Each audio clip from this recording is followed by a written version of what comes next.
Bom dia, boa tarde, boa noite. Olha, eu aqui novamente para mais uma lenda, mais um Itã.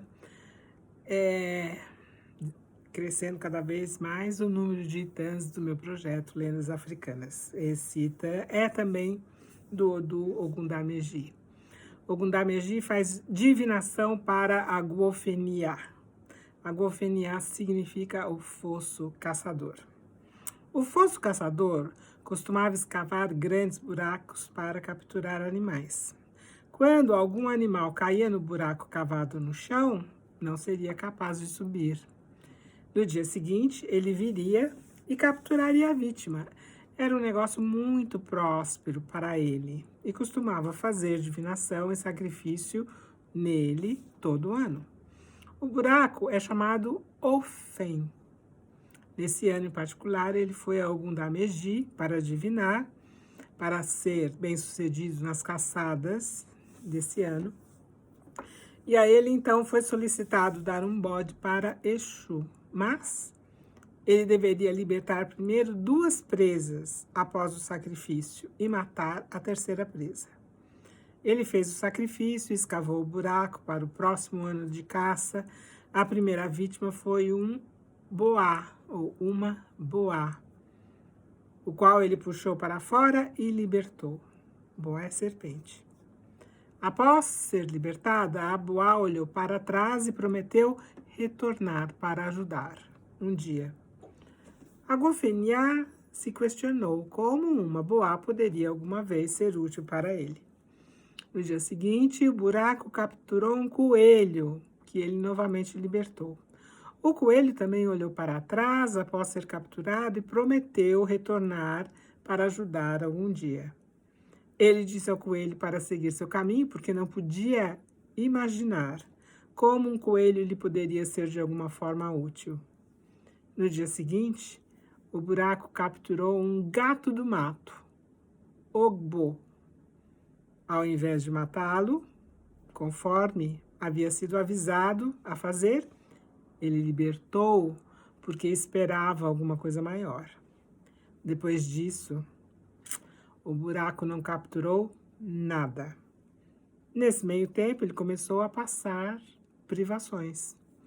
Depois de algum tempo, o coelho visitou a Gofenia e achou sua casa pobre, repleta de penúria.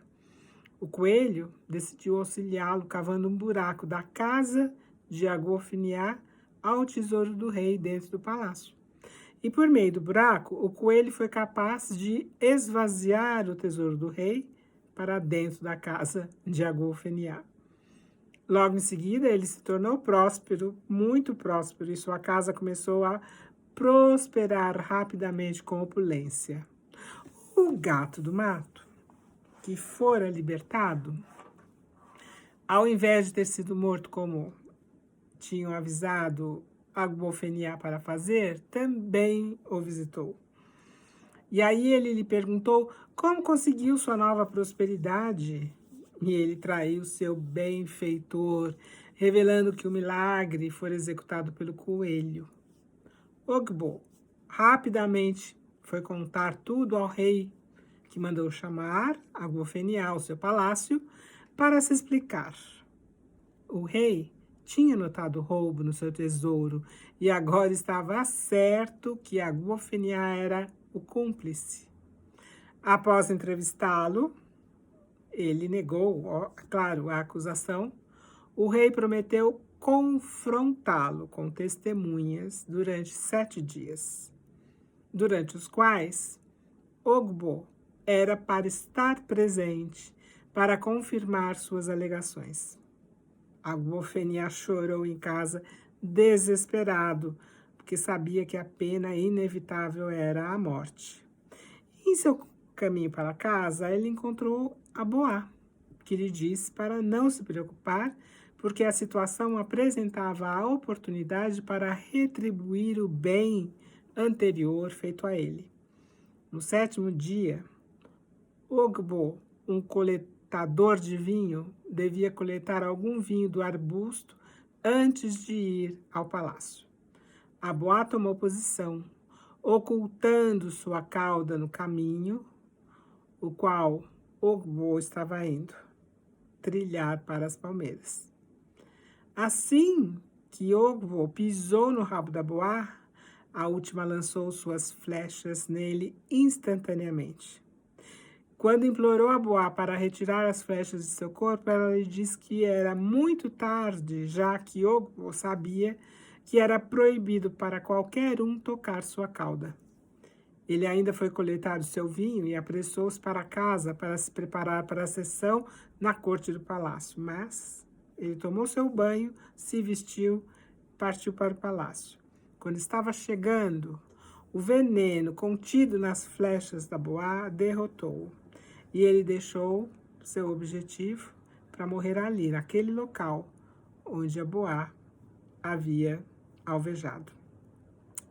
Nesse meio tempo, o tribunal do palácio estava sentado, todos estavam esperando por Ogbo aparecer. E esperaram em vão por um longo tempo. Aí alguém veio mais tarde informar que Ogbo deixou-se cair morto no caminho para o palácio. O rei então concluiu que o ancestral e as divindades tinham determinado seu próprio julgamento e ele estava preparado para abdicar de sua decisão. Ele presumiu que Ogbo morreu porque deveria ter mentido.